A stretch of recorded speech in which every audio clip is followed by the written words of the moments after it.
আমাদের বাঙালিদের বিশেষ একটা রেসিপি হচ্ছে ডাব চিংড়ি। খুব সহজে কিভাবে বানালাম রেসিপিটা দেখে নিন। প্রথমেই চিংড়ি মাছগুলোর মাথা বাদ দিয়ে গায়ের খোসাগুলো তুলে ভালো করে ধুয়ে নিয়েছি। এবার চিংড়ি মাছগুলোতে লবণ মাখালাম। ছাঁকনিতে দু রকম সর্ষে নিয়ে ধুয়ে নিলাম।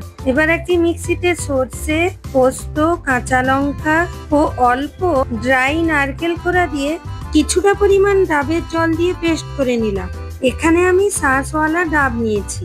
ডাবের জলটাকে আলাদা একটা বাটিতে ছেঁকে নিলাম। চামচের সাহায্যে এবার শাঁসগুলোকে তুলে নিচ্ছি।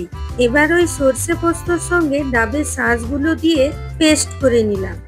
ডাবের জলটাই ব্যবহার করবেন, দেখবেন এতে রান্নাটা খুব ভালো হয়। কড়াতে কিছুটা পরিমাণ সর্ষের তেল গরম করে সেদ্ধ পেঁয়াজের বাটা দিলাম। পেঁয়াজটা হালকা ব্রাউন হয়ে এলে ওর মধ্যে 2 চা চামচ রসুন বাটা ও 1 চা চামচ আদা বাটা দিলাম। 1 চামচের মতো ড্রাই নারকেল কোড়াও দিলাম, যেটা আমরা সাধারণত দোকান থেকে কিনে থাকি। মশলাগুলো ভাজা হয়ে এলে ওর মধ্যে পরিমাণ মতো হলুদ গুঁড়ো ও সর্ষে পোস্তর বাটা দিলাম।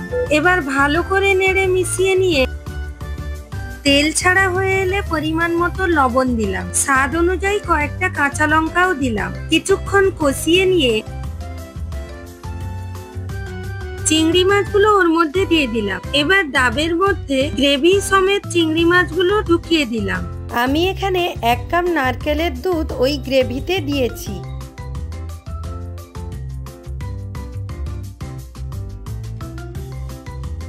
এবার ডাবের মুখে আটা এইভাবে লাগিয়ে তার মুখটা ভালো করে এইভাবে চেপে লাগিয়ে দিলাম। এখানে আমি 2টো ডাবে করেছি। এবার গ্যাসে হাই ফ্লেমে বসিয়ে দিলাম। ততক্ষণ বসাবেন যতক্ষণ না ডাবের সাইডগুলো পোড়া পোড়া মতো হয়ে না আসে। দেখুন সাইডগুলো যেন এইভাবে কালো পোড়া পোড়া মতো হয়ে যায় আর ভেতরটা বেশ স্টিম হয়ে যাবে। এবার নামিয়ে গরম ভাতের সঙ্গে গরম গরম পরিবেশন করুন ডাব চিংড়ি।